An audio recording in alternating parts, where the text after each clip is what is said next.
So I'm building a beverage brand from scratch and documenting my journey and making a bunch of videos kind of showing that process. But I also want to start making some videos about business leadership and my kind of philosophy and thinking about running a business. And while it's nice to have a successful business and something you can really be proud of, something that can support my family, an equally important aspect of this business and a goal of mine is to create an amazing company culture, the type of culture that you read about in business schools, or there's just a strong reputation in the market of, people know that this is a great company to work for, there's low turnover. So there's two policies that I want to share with you and kind of show you how I'm thinking about the business. The first one is a permanent 4-day work week. This has been done before. It's not an original idea.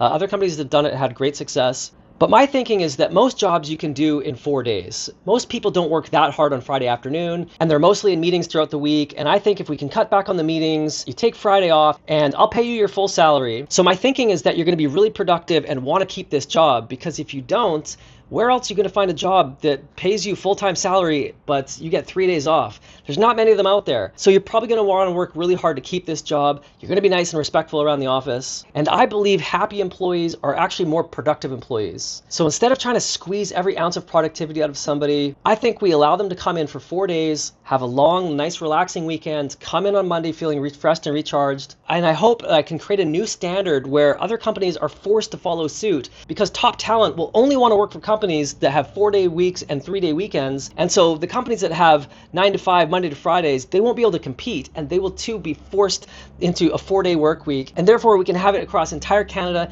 and reshape how the culture of work is. And so the second policy I want to implement is a no asshole policy. I don't care if it's, the manager or a coworker, there's going to be no jerks in our company. Ego, intimidation, disrespect, being condescending, all those traits are toxic and they're cancers and they need to be removed. They will destroy your company. Peter Drucker famously says that culture eats strategy for breakfast, and I believe this to be true. Part of a business metrics is having 5-star reviews on Glassdoor. If you can't get that, then you're doing something wrong.